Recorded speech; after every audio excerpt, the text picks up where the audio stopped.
ओम नमो भगवते वासुदेवाय। ओम नमो भगवते वासुदेवाय। ओम नमो भगवते वासुदेवाय। नारायणं नमस्कृत्य नरं चैव नरोत्तमं देवीं सरस्वतीं व्यासं ततो जयमुदीरयेत्। नष्टप्रायेषु भद्रेषु नित्यं भागवत सेवया भगवती उत्तमश्लोके भक्तिर्भवति नैष्ठिकी। कृष्णाय वासुदेवाय देवकीनन्दनाय च नन्दगोपकुमाराय गोविन्दाय नमो नमः। ॐ अज्ञानतिमिरान्धस्य ज्ञानाञ्जनच्छलाकया चक्षुरुन्मिलितं येन तस्मै श्रीगुरवे नमः। श्रीचैतन्यमनोभीष्टं स्थापितं येन भूतले स्वयं रूपः कदा मह्यं ददाति स्वपदान्तिकम्। वन्देऽहं श्रीगुरोः श्रीयुतापदकमलं श्रीगुरून् वैष्णवांश्च श्रीरूपं सागरजातं सहगणा रघुनाथान्वितं तं सजीवं साद्वैतं सावधूतं परिजनासहितं कृष्णचैतन्यदेवं श्रीराधाकृष्णपादान् सहगणललिता श्रीविशाखान्वितांश्च। हे कृष्ण करुणा सिंधु दीनबंधु जगतपते गोपेशा गोपिका कांत राधा कांत नमोस्तुते। सप्त कांचन गौरांगी राधे वृंदावनेश्वरी वृषभानुसुते देवी प्रणमामि हरिप्रिये। वंशकल्पतरुभ्यश्च कृपा सिन्धुभ्य एव च पतितानां पावनेभ्यो वैष्णवेभ्यो नमो नमः। जय श्री कृष्ण चैतन्य प्रभु नित्यानंद श्री अद्वैत गदाधर शिवासादि गौर भक्त वृंद। हरे कृष्ण कृष्ण कृष्ण हरे हरे हरे राम राम राम हरे हरे। नमो विष्णुपादाय कृष्ण प्रेष्ठाय भूतले श्रीमती राधानाथ स्वामी इति नामिनि। नमः ओम विष्णुपादाय कृष्ण प्रेष्ठाय भूतले श्रीमती भक्ति वेदांत स्वामी नामिनि नमस्ते। सरस्वती देवे गौरवाणी प्रचारिणे निर्विशेष मुखं करोति वाचालं पंगुं लंघयते गिरिं यत्कृपातमहं वन्दे श्रीगुरुं दीनतारिणं परमानन्दमाधवं श्रीचैतन्य ईश्वरम्। ओम तत्सत्। हरे Krishna. So first of all, wishing everyone uh, happy new year. Of course, technically, many people will say that yes, technically it is not the new year, because technically our new year is Chaitra Shukla Pratipada, which is another few months away according to our Vedic calendar. uh, and that is fine. But nonetheless, I mean, anyway, since this is what we are following the planet over, as the majority uh, are following this calendar. Uh, doesn't matter what day of the year is considered the end. The key point is that one more year has passed. Yeah, and of course, 2020 has been quite a significant year for the whole planet. Significant in various ways. I think most of you already understand this. Yeah, the world has rarely gone through the kind of things that we have gone through worldwide in 2020. And while it has been a lot of suffering and a lot of inconvenience, a lot of worry, at the end of the day, all these things that the arrangements of material nature bring about under the directions of the Supreme Lord, you must understand that all these are ultimately meant for us to introspect and self reflect. So many wise people, many saintly people have been saying over the years that 2020 and the events of 2020 will force humanity to self reflect a lot, and it is expected to bring about some positive changes on the planet. So let's keep our fingers crossed.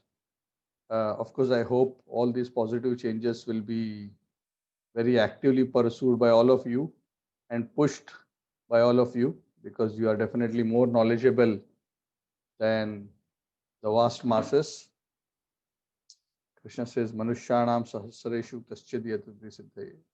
Thousands of men, hardly one is interested in spiritual realization, and the situation that has come on the planet has forced many individuals to self-introspect, to really understand what is it that is valuable in life. Of course, some people probably may not immediately become spiritual, but they may probably change their focus from a very gross materialistic life to a little more subtler life, where they want to find time for their family, find time for some of the finer pursuits of life, which is also a progress in one way.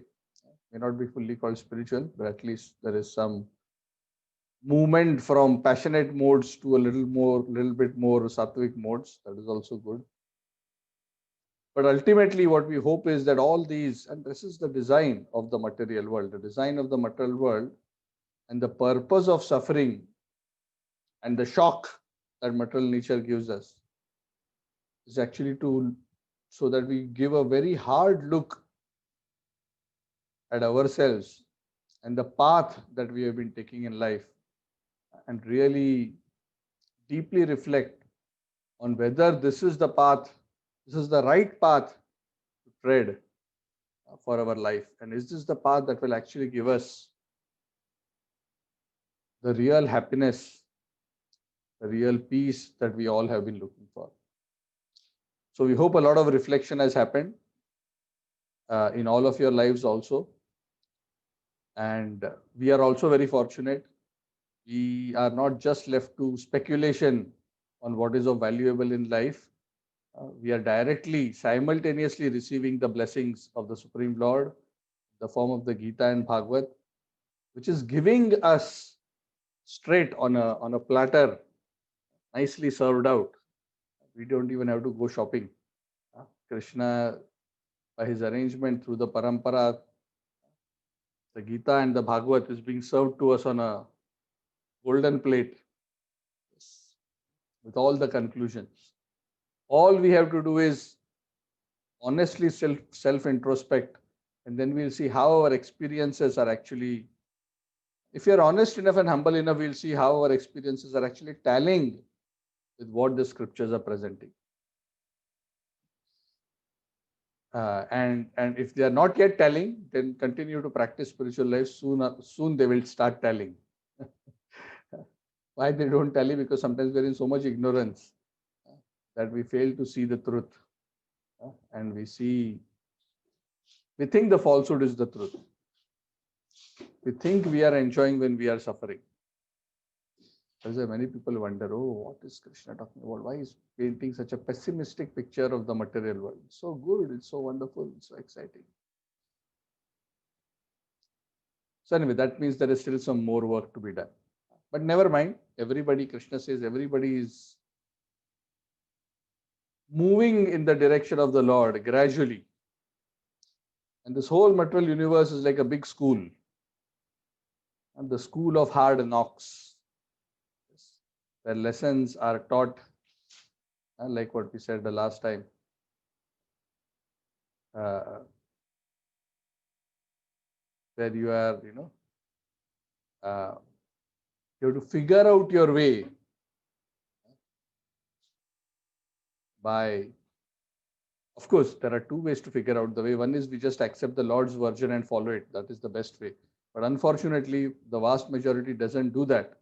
That is the simple way. And that's why they have to go through the school of hard knocks, go and bang here, go and bang there, and try to see, no, maybe it's not this way, maybe it's not this way. And in that way, millions of lifetimes are spent. But when one becomes fortunate enough to get connected with the knowledge of the Lord coming through the parampara, then Chakshudan Dilojai Janme Janme Prabhu Sai.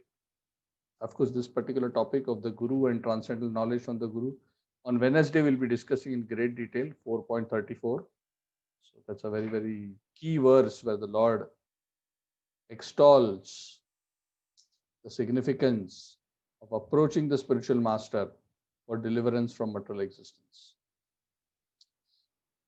So anyway, I wish you all a spiritually progressive new year. Of course, I wish you all also materially progressive. We don't have any problem with material progress as long as we don't allow the material progress to entangle us further. Because if we get entangled further, we only suffer more. So, we wish you all a lot of happiness. By the way, success doesn't always guarantee happiness. So let us wish each other a lot of happiness, a lot of joy, both materially and spiritually, in the years to come. And the more seriously we take the message of the Bhagavad Gita, the more we will be able to find that happiness and joy in our lives. Also, I would like to take this opportunity to pray for the good health of His Holiness Jayapataka Swami Maharaj. He was diagnosed with COVID-19 infection. We got the news yesterday night. And just everyone, of course, right now he's still asymptomatic. That's the last we heard. And we hope everything remains in control. But we'll request all the devotees to pray that he will recover very soon. So we are now on the third canto of the Srimad Bhagavat. We are on chapter 8 today. Chapter 8 is not a very long chapter, around 33 odd verses. This chapter is entitled Manifestation of Brahma from Garbhodakashayi Vishnu. If you recollect, we are actually discussing in the Bhagavatam the section where the creation of this world is being described, of this existence is being described.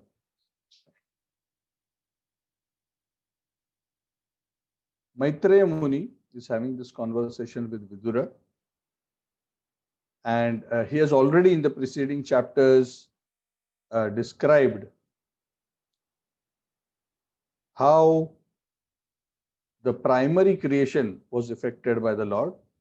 And this part is a part of the words, the end of the primary creation. Because the primary creation ends actually with the creation of Lord Brahma. And then Brahma is given the task of the secondary creation. Like what we discussed, primary creation is creating the mold, the framework, the basic elements. Because that is not within the power of any living entity. That is not even within the power of the Devatas. Even the Devatas who were created were praying to the Lord, please, we have no idea what to do. You please guide us. So the Lord had to, as the active principle, permeate. That's what the Lord says in the Gita, right? I am the active. I am holding it all together by my power. Sutre mani gana eva. Just like a thread holding a necklace, a string of pearls. The thread is invisible, but is going through and holding everything together. The Lord's energy is like that. If the Lord withdraws His energy, everything will just disintegrate. So Lord is that invisible element which makes even the material existence possible. So the great in this particular chapter, which is specifically dealing with the appearance of Lord Brahma, the chapter begins with Maitreya Muni glorifying Vidura. Like what I've been repeatedly saying, when there is a learned teacher and there is a very inquisitive and sincere disciple, the conversation becomes very exciting and tasteful. So Maitreya Muni is actually very appreciative of Vidura. And in the beginning of the chapter, he's actually glorifying Vidura for the excellent questions that he's asking. And he's bringing up such beautiful topics. And he's saying that all these great souls who come in the dynasty of King Puru are actually such wonderful, great souls. And this whole dynasty is actually worthy of getting the opportunity to serve the pure devotees. And they are getting this opportunity because they are all devotees of the Lord. And Vidura, you are also born in that family, the Kuru family. And you are also blessed in a similar way. And it is only possible today by your enthusiasm to hear about the Lord and serve the Lord that this beautiful Hari Katha is becoming manifested. And such beautiful spiritual emotions are being experienced by all of us in this wonderful discussion. Kathayantascha mam nityam tushyanti cha ramanti cha. Bhagavad Gita. So Vidura says, Maitreya Muni says, now let me describe to you this Bhagavad Puran. Because the answers to your questions is actually this Bhagavad Puran. And this was spoken, the knowledge of this Bhagavad Puran was given to the great sages by the Supreme Lord originally. In fact, let me tell you a story, Viduraji, because the question that you have asked, I recollect hearing exactly the same question that you asked me, being asked by this great boy sage, Sanat Kumar. And he was along with many other sages. He inquired exactly the same way like you have asked from me about the truth of Lord Vasudev, the Supreme Lord. And he asked this question to Lord Sankarshan. Who's this Lord Sankarshan? The Ananta Shesha, Lord Sankarshan, who's holding the universe. It is said that Lord Sankarshan is seated at the bottom of the universe and on his hoods he's holding all the planetary systems. What that essentially means is that is the power of Sankarshan. In fact, the great souls explain that what we call as the power of gravitation is actually manifesting from the power of Sankarshan, the attracting potency which is holding things together, correct? If Earth did not have gravity, Earth itself, space would just disintegrate. It's remaining together. Planets are orbiting around each other because of the gravitational force. So this gravitational force is a manifestation of the energy of Lord Sankarshan. So it is said at that point in time when Sanat Kumar and the sages approached Lord Sankarshan was busy meditating on the Supreme Lord. This is very interesting.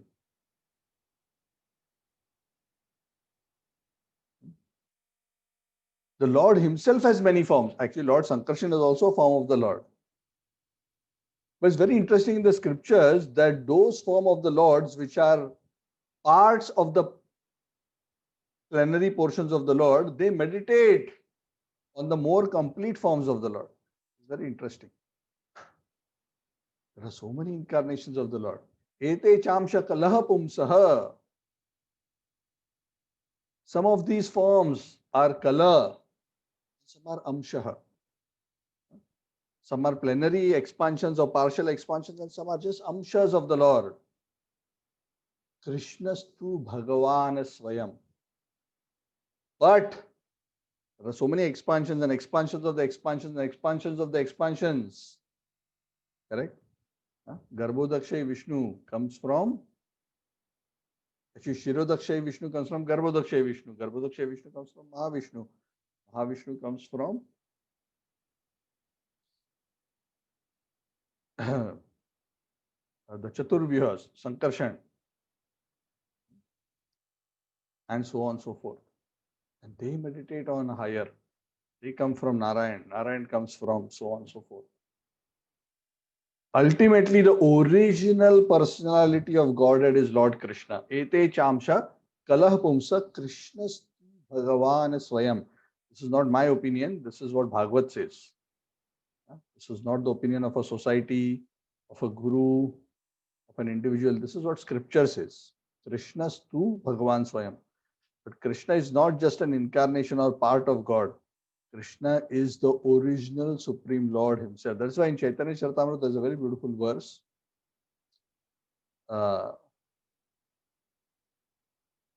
Where it is said that Ekale Ishvara Krishna Ara Sakala Bhritya. that ultimately, even amongst all the incarnations of the Lord,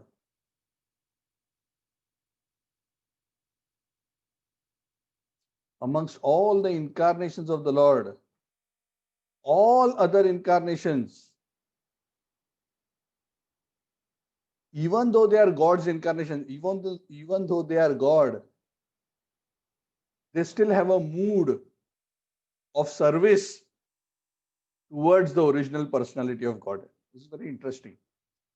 This mood of seva or service is not just something which we jivas have. It is very interesting to note that even the expansions of the Lord, they have a mood of service towards the original personality of Godhead. It's very interesting. So there is, that's why Balaramji is the first expansion of Krishna. But he also likes to serve Krishna. He enjoys to serve Krishna, even though he's God. So they are called the servitor supreme personality of Godhead, Lord Balaram. He's also the supreme God. Because he's also God, Krishna is also God. Of course, ultimately, in the highest sense, they are the same person. But in the manifestation of Balaram, that manifestation of the Lord has a specific mood where he has a mood of servitude towards his source. It's very interesting. Whoever is our source, because we are a part and we are coming from there is an actual affinity and a sense of servitude. If Balaram has that, if Lord Narayan has that, if Lord Mahavishnu has that, what to speak of us? We are so small, we are so insignificant. Shouldn't we also have that mood of servitude? We are just tiny. We are not even Ishvara. We're just the Tatastha Shakti, just so tiny. So it is said at that point in time, Sankarshan was meditating upon his Supreme Lord, who is called Vasudeva.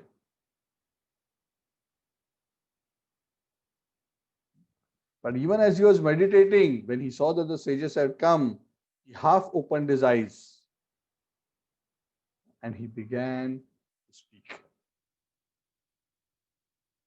Sages from all over the various universe came there to hear that conversation, because this is God talking about God.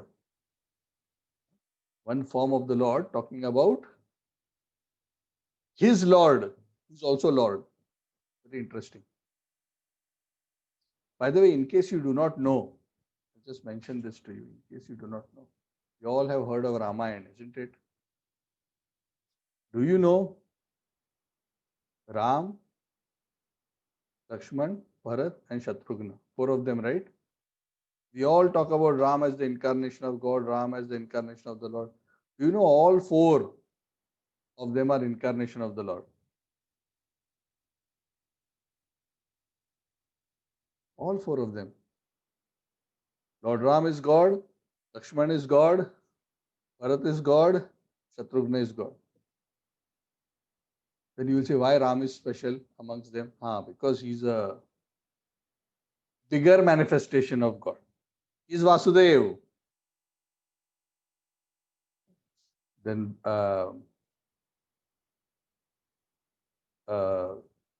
Lakshman, Sankarshan, there is Pradyumna and Aniruddha, Bharat and Shatrughna. So like what is mentioned here, Sankarshan has a mood of servitude towards Vasudeva. So Lakshman had a mood of servitude towards Ram. Lakshman is also God. And you know what is the interesting thing about this? Even though Lakshman is God, he enjoys more being the servant of God, even though he is God. Something very sweet. And this is a very deep secret in spiritual life. One day we'll discuss about this in great detail. Just briefly mentioning that even the incarnations of the Lord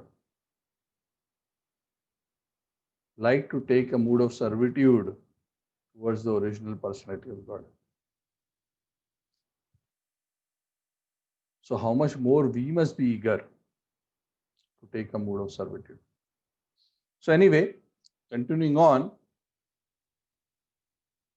it is said all the various sages from all over the universe gathered there. And it is said the sages who gathered there at that point in time, most of those sages had their hair wet, is mentioned here.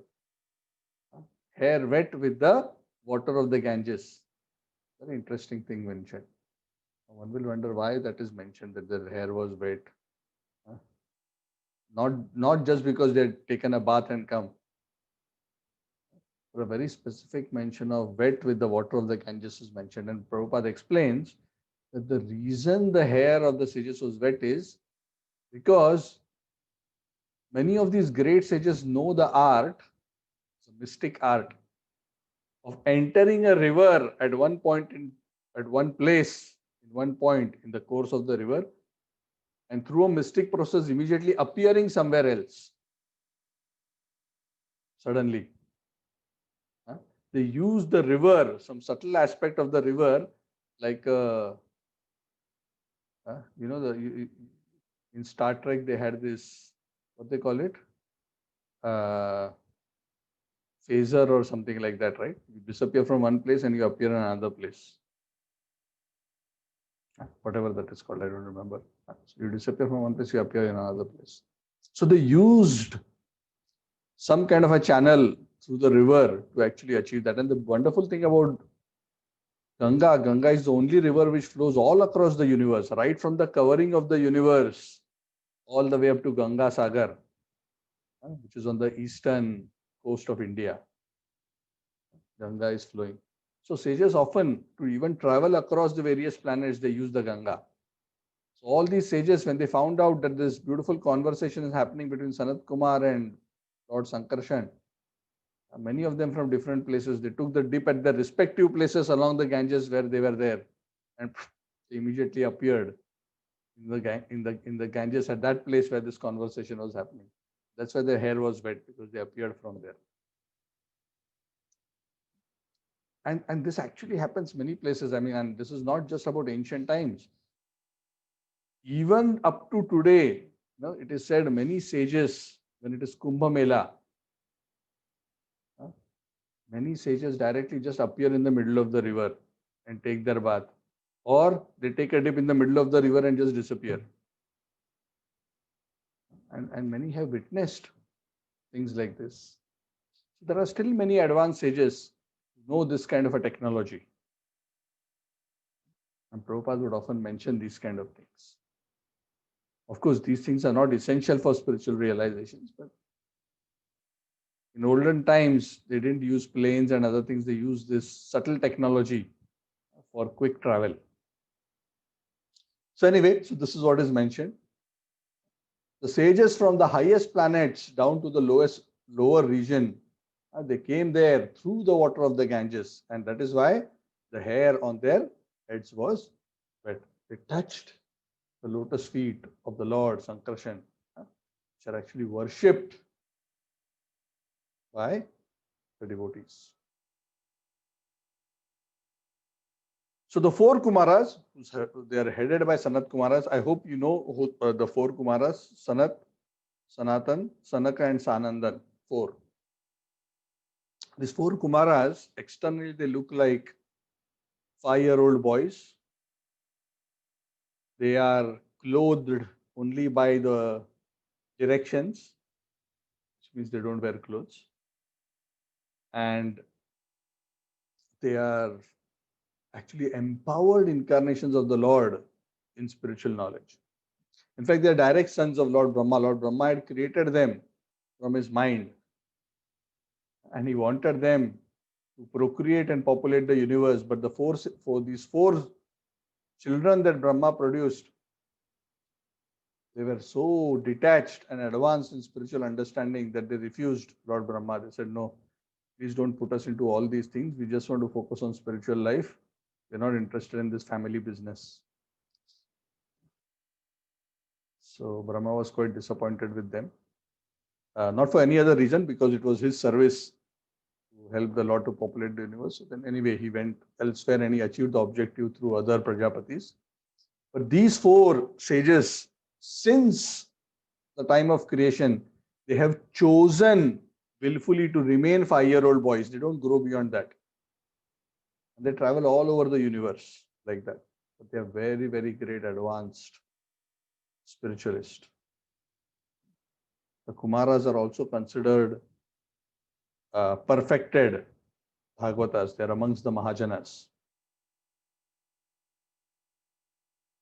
And they are all thoroughly renounced. So this conversation, Maitreya Muni is explaining, because he's quoting this conversation. Yeah. So now again a conversation within conversation. So we were now between Vidura and Maitreya. Now Maitreya is quoting to Vidura the conversation between Lord Sankarshan and the four Kumaras and the other sages. So he says that this conversation, I didn't hear this conversation directly, Maitreya Muni says. This conversation, which was also the knowledge of the Bhagavad. See, this is all called knowledge of the Bhagavad. Why is it called Bhagavad? That subject which is glorifying Bhagavan, Bhakta and Bhakti is Bhagavad. Of course, Bhagavad in one sense is a scripture of 18,000 verses, but Bhagavad in its broadest sense is not just the 18,000 verses. It's beyond that. So all these conversations which are regarding the glories of the Lord, glories of pure devotion, glories of pure devotees, it's all Bhagavad. So he said that this Bhagavad Katha which happened between Sankarshan and the Kumaras and the other sages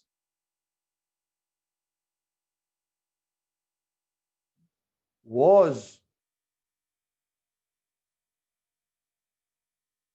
handed over to Sankhyayana Muni. Sankhyayana Muni asked this question to Sanat Kumar later. Please tell us what you heard. We were not there. We missed the live broadcast. So since you have, in olden days, obviously there was no video recording in that traditional sense. The sages were Shrutidhar. Once they heard, they would hear it perfectly.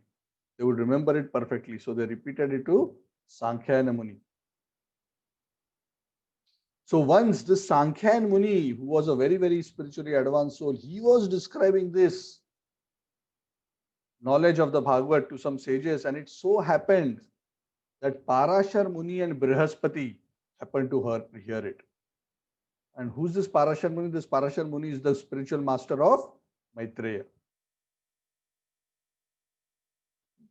And this Parashar Muni was advised by the great sage Pulastya Muni. All very, very great personalities.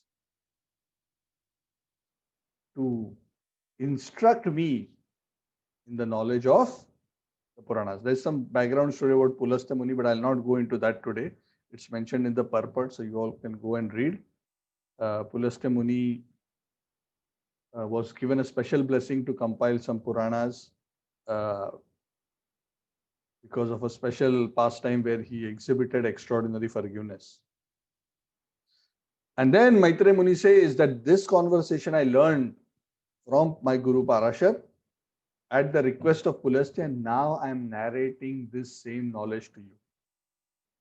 Again, you will see this theme across the Bhagavad and the Gita, where the importance of parampara, spiritual knowledge, is coming always. The original source, if you trace in any of these conversations, the original source is not traced to somebody's speculation. Oh, I went on a mountain, suddenly I had this experience, now I'm coming and telling everybody.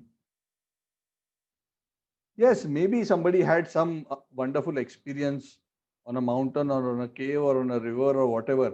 But how do we know that that experience is actually truly reflective of the real nature of the supreme truth? It may be, it may not be. So we do not just rely on the individual experiences of some people. If the individual experiences tally with what the scriptures describe, yes, that is perfect. But we rely mainly on the revelation of knowledge by the Lord Himself. And then through practice, we try to get the same experience which the Lord and the previous spiritual practitioners have actually gone through. So Maitreya Muni is saying, I got this knowledge. So don't think that I'm just telling you something from my own mind. I heard from Parashar Muni. Parashar Muni heard from Sankhyayan. Sankhyayan heard from Sanat Kumar, who heard from Sankarshan. It's the incarnation of the Lord, and Sankarshan has explained this knowledge in a perfect way. And I am explaining it to you because you are very dear to me and you are always my faithful follower. Maitreya Muni is telling Vidura. See, yeah, Gita also the same sentiment is echoed by Krishna to Arjun. Krishna, Bhaktosi me sakha chaiti rahasyam hi etad uttamam. I am revealing this secret. I have realized it and I am revealing this to you because you are my devotee and a soul who surrendered to me. And you are my friend. This knowledge is revealed. This knowledge cannot be stolen. You cannot hack into Bhagavad Gita, Srimad Bhagavad secret knowledge. This is the most open secret. But it is still the topmost secret because nobody can crack it. No cyber security algorithm can, or hacking software can crack this. The passcode for opening this chest has to be given directly by the Supreme Personality of Godhead or by his authorized representatives. Otherwise, it will remain closed. It's like a treasure chest, it will remain closed. The sadhus compare trying to understand Gita and Bhagavatam without proper devotion and without surrender to the authorized devotees of the Lord, like trying to taste honey which is in a bottle by licking the bottle from outside. You have a bottle of honey, so you can see the honey through the bottle and you want to taste it. What do? Try to lick the bottle from outside. Can you taste the honey? It does not. You have to be able to open the lid. Not everybody can open the lid and actually taste the honey. Somebody has to open it for us. And who's that somebody? The Lord or his bona fide representative has to open it for us. Otherwise, it cannot be understood. This knowledge is actually a very deep secret.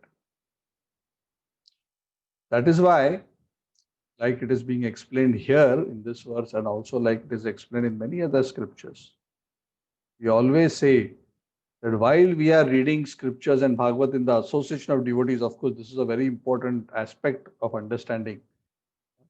Because when we hear in the association of devotees and especially when we hear in a parampara, then obviously that potency is there. But even more than that,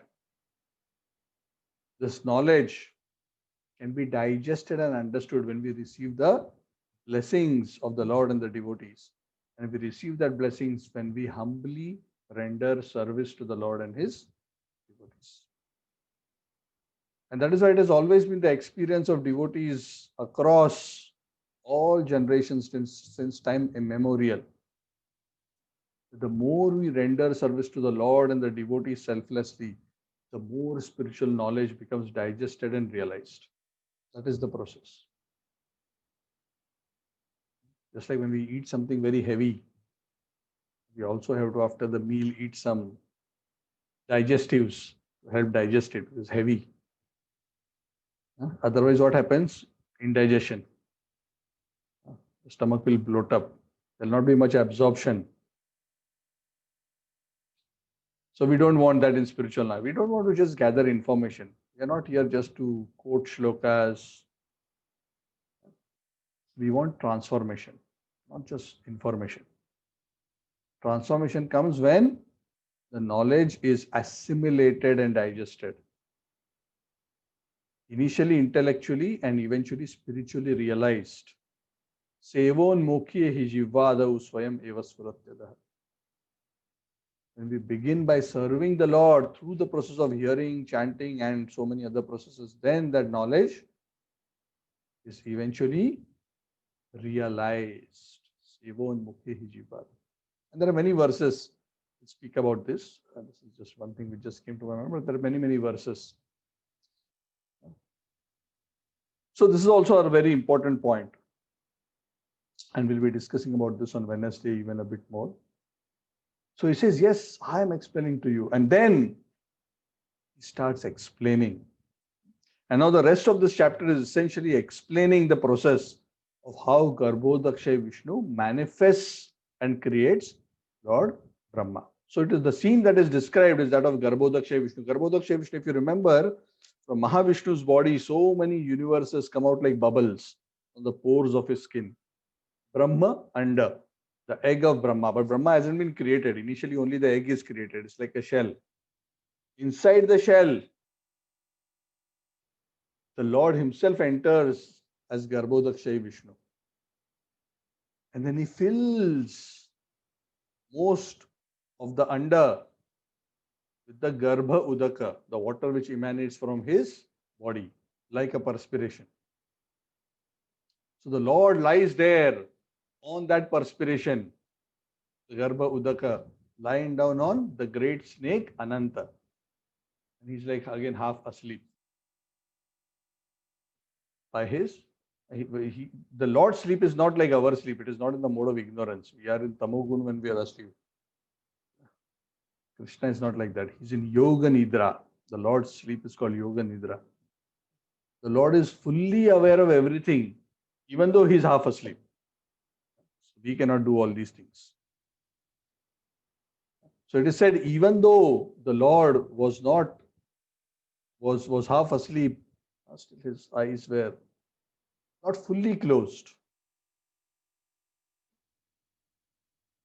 So all the living entities at that time were within, along with their karma and their previous activities, everything in a subtle form. Their gross bodies had not been manifested. They were all lying dormant within the Lord's body at that point in time. If you remember, we discussed that the last time that initially all the living entities are absorbed in the body of Mahavishnu at the time of the full dissolution. But then when each of the Brahmandas are created, the respective living entities who have to go into those respective Brahmandas go into the body of Garbhodakshay Vishnu. And from the body of Garbhodakshay Vishnu, the process is explained. So the Lord appeared to be sleeping. Then the time energy was manifested. And this also we have discussed earlier, so I'm not going to go into a lot of detail. The Lord's beautiful bluish complexion is there. And the Lord activates the time energy and decides to activate the living entities along with their karma. So when the Lord desires like that, the Lord also agitates the mode of passion, because creation means passion. Sattva Guna is quite passive. Tamoguna is passive in a dead, ignorant sense. Sattva Guna is passive in a happy, blissful, peaceful sense. Rajoguna is the only guna which is active, which tries to be happy but ends up suffering. That is Rajoguna. But Rajoguna is the nature of creation, because creation means a desire to do something, to try to create something, to try to get something through that creation. So Rajoguna was infused. The Lord focused his attention on that energy. And then from the Lord's abdomen, piercing the Lord's abdomen, it is said all these living entities along with their karma, their fruitive activities, piercing through his navel. Now this is very interesting. Many people wonder, oh, how come the Lord has navel? We all have navel because we are born through a mother's womb. We were connected in the navel. So the Lord probably has a navel because he wants to manifest the lotus. Otherwise, there's no real reason for him to have a navel. So from the navel of the Lord, the sum total form of the karma, the fruitive activity of the living entities, it emerged and took the shape of the bud of a lotus flower. It was effulgent. It was a lotus, but it was effulgent. Again, this lotus is not just an ordinary lotus. It's the form of all the living entities along with their karma. It took the shape of a lotus. It was effulgent, Hiranyagarbha. It was shining and it was drying up the waters which had flooded the universe. The vast waters of devastation were being dried up because, like a sun, this lotus was illuminating in all directions.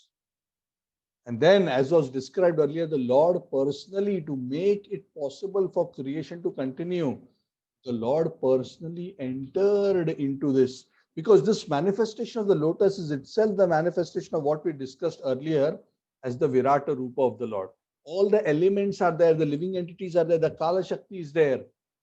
Now the process of creation has to continue. The Lord Himself enters as the Paramatma into that universal lotus flower.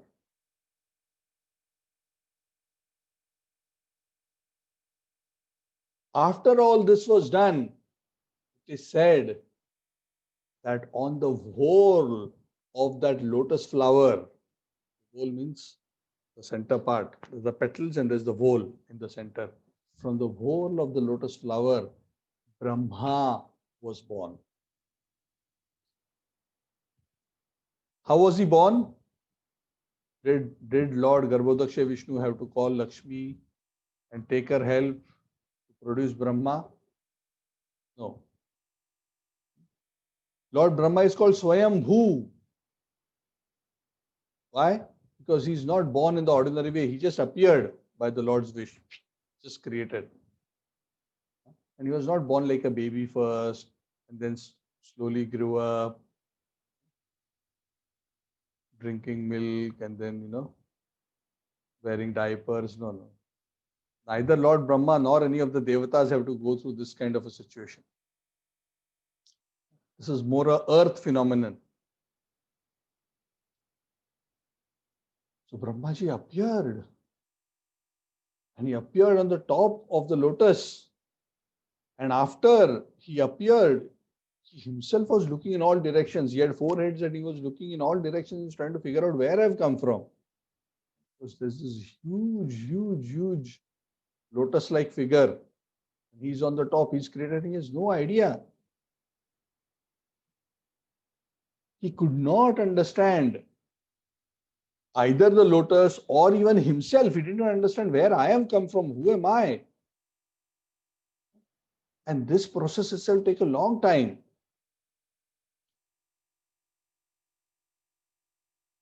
And as it is said, towards the end of the millennium, the waters actually,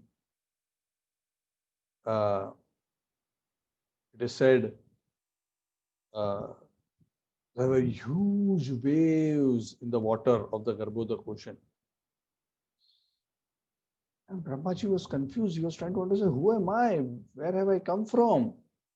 Maybe there is something in the downward direction. I'm on the top of something here which looks like a lotus flower.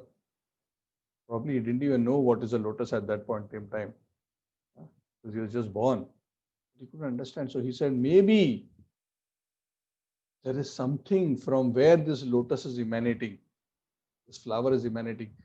Maybe let me go there and try to figure out. So he started going down into the stem of the lotus.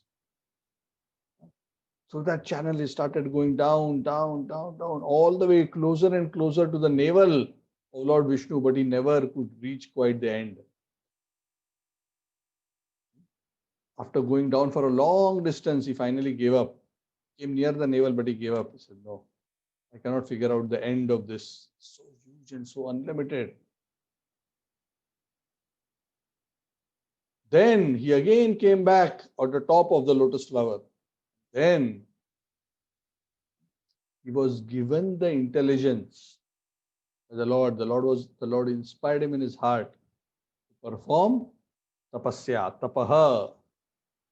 That Brahmaji then understood that I cannot figure this out by myself. I need help from my source, whatever that is.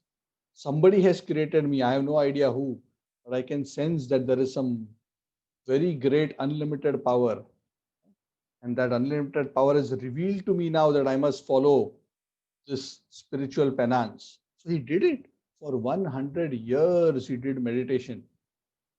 And then it is said the Lord revealed all knowledge to him. Who he is, what is this creation about, who is the Lord? And it is said at that end of that realization, Lord Brahma actually compiled the beautiful prayers known as the Brahma Samhita. Ishvara Parama Krishna Satchidananda Vigraha Anadiradir Govinda Sarvakarana Karanam. Very beautiful prayers.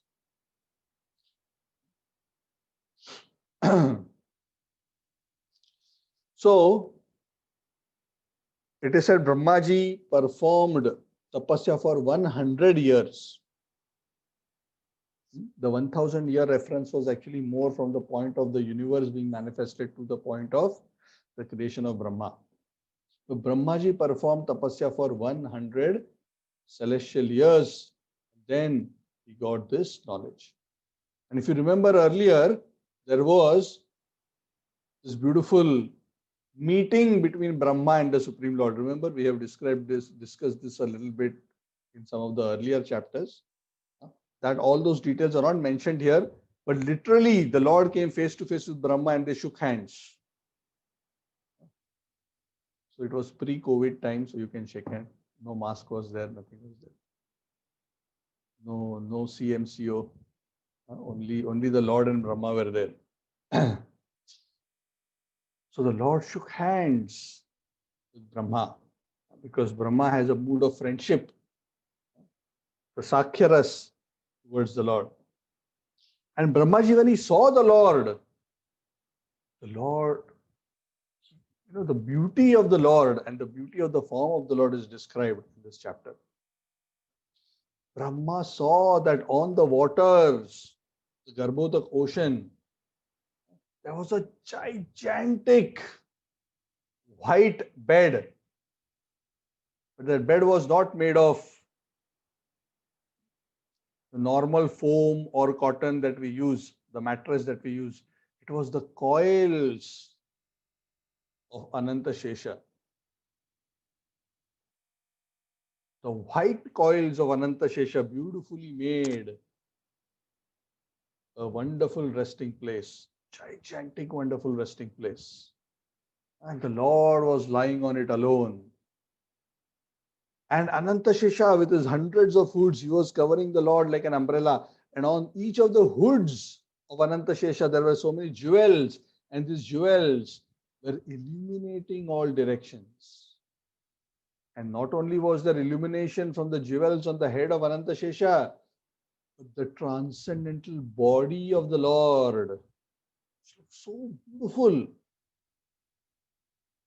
The bluish complexion, and not just was it bluish, but it was shining and glowing body. It is said the beauty of the Lord mocked the beauty of a mountain of coral.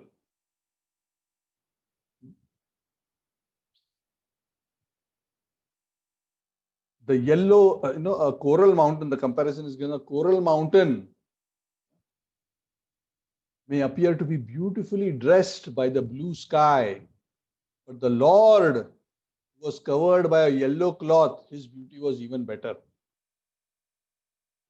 And the Lord was looking so beautiful, just like a coral mountain may be covered by gold at its peak. Similarly, the Lord was being covered by a beautiful golden helmet and so many beautiful golden ornaments. It was looking very beautiful.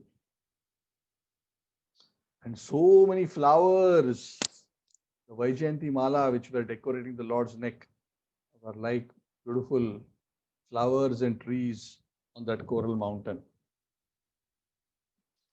The Lord had tulasi leaves, flower garlands, very beautiful. It is huge, gigantic form which Lord Brahma sees.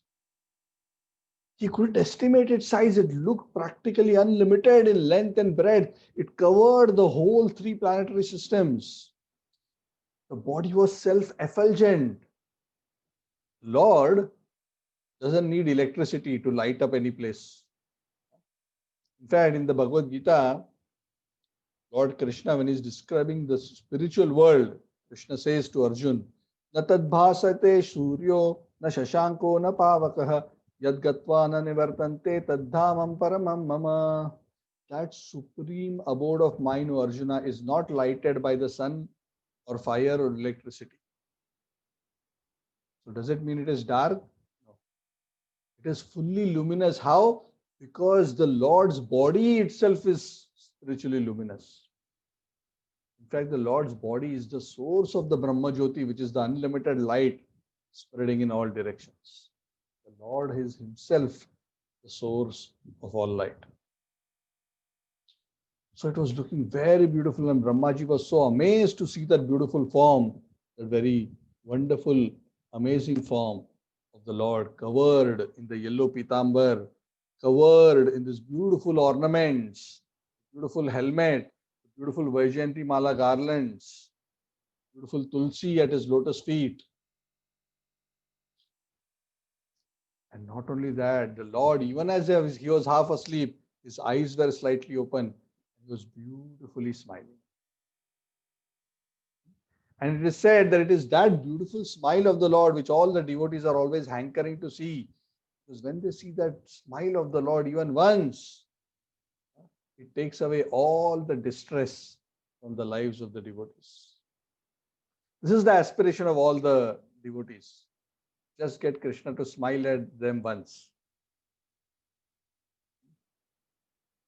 So when Krishna becomes very pleased, then he will look at us and he will smile. Srila Prabhupada would say that very often. He would say that if you serve the Lord, even in his deity form, very nicely, personally, selflessly, if you serve him, one day Krishna will be very pleased. He'll look at you and smile.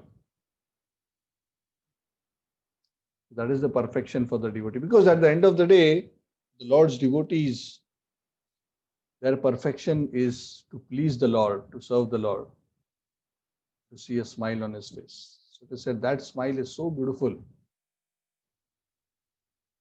Because when the Lord becomes pleased, the soul, the living entity who is a part and parcel of the Lord, immediately becomes fully spiritually nourished, fully happy and blissful.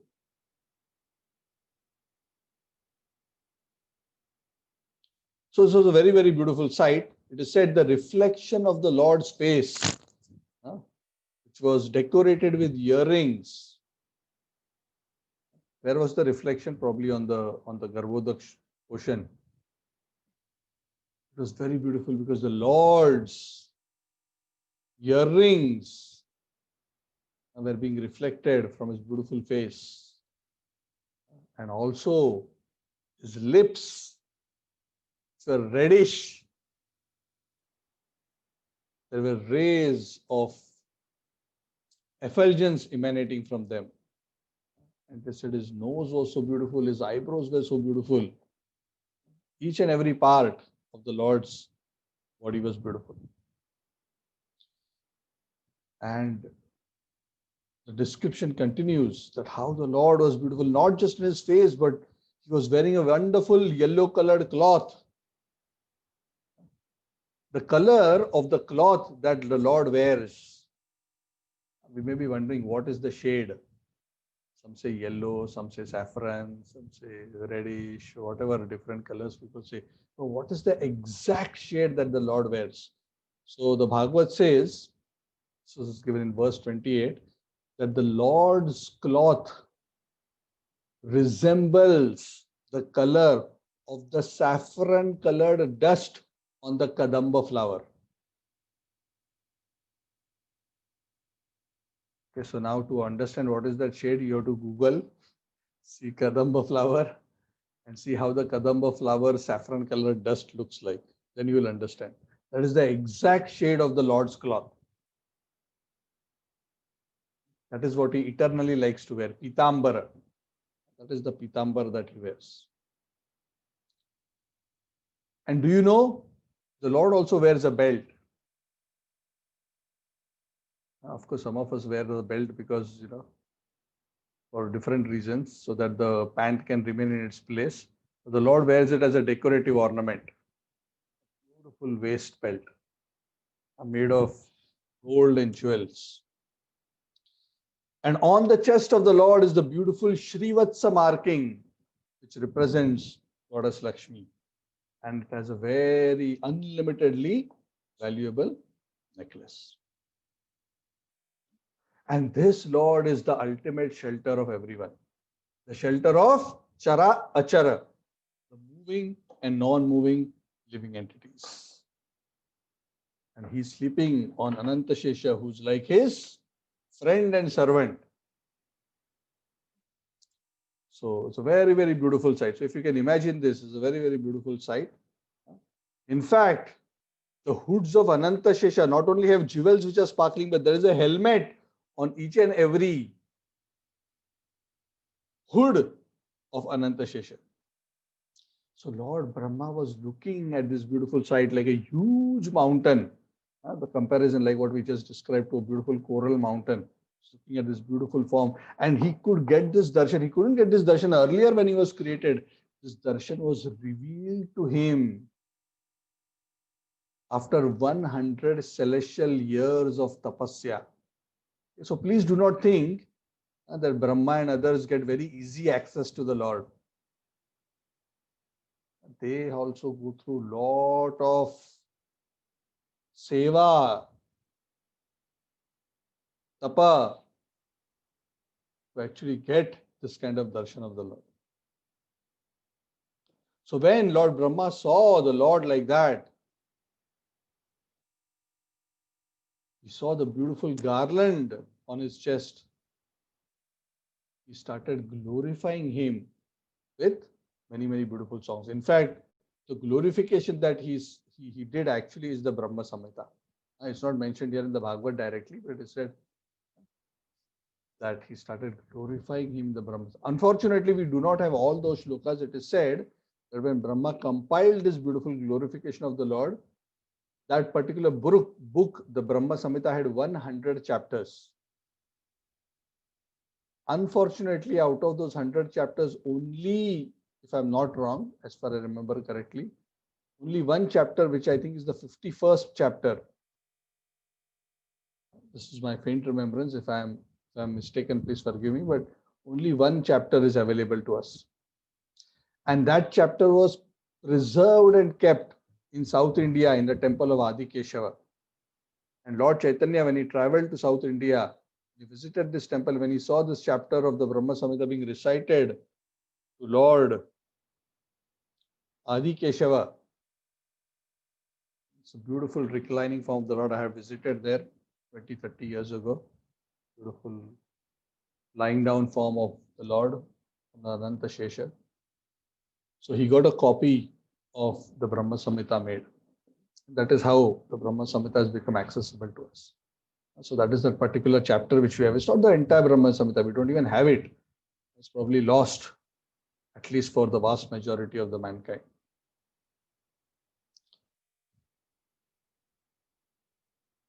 So he saw and he started glorifying this Lord.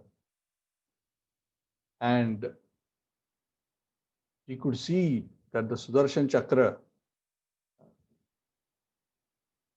is protecting the Lord. And even the sun, the moon, and all the various elements also did not have access to him, which essentially means that the Lord was beyond all material manifestation. So as Brahmaji was saying, looking at the Lord, Brahmaji also saw the material manifestation.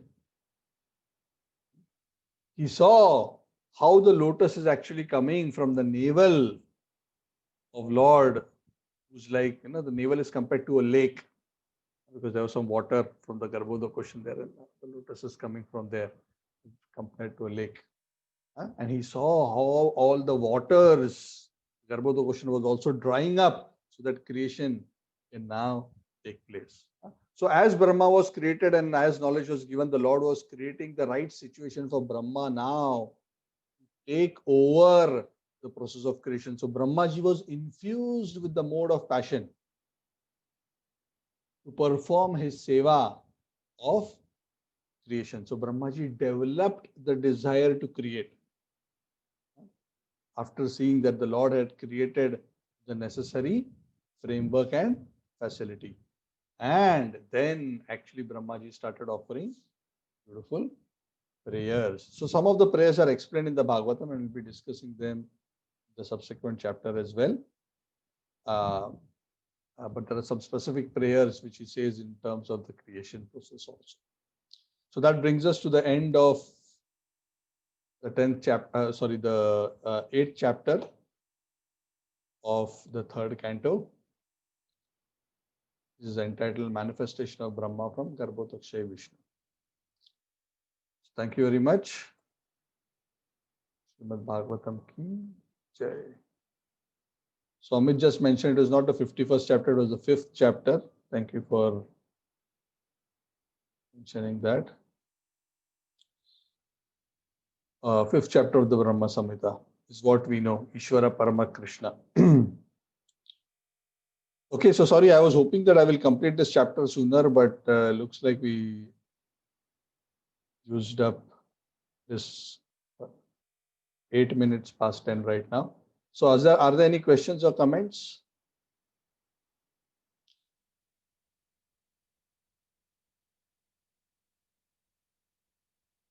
Hare Krishna, Prabhuji. Yes, Amit, Hare Krishna.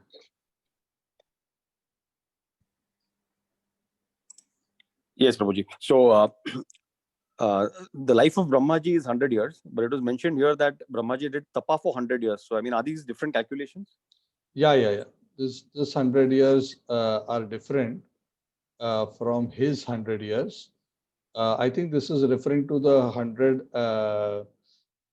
celestial years. There's a calculation actually of these 100 years mentioned. I think the calculation here is 100 cycles. I need to double check that, but I think it was 100 cycles of the 4 yugas. Satya, Treta, Dwapar, Kali. That much equivalent time. It is mentioned in the purports. I don't remember very clearly right now, but if you read in the purports, you will find that piece of information. And that 100 years is not the 100 years of Brahma's life. Okay, thank you, Prabhuji. Clear. I'll check the purports. Yeah. Thank you.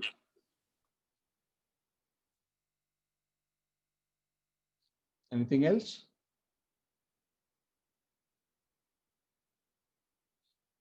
Okay, so if there's nothing else, thank you all very much. Srimad Bhagavatam. Jai.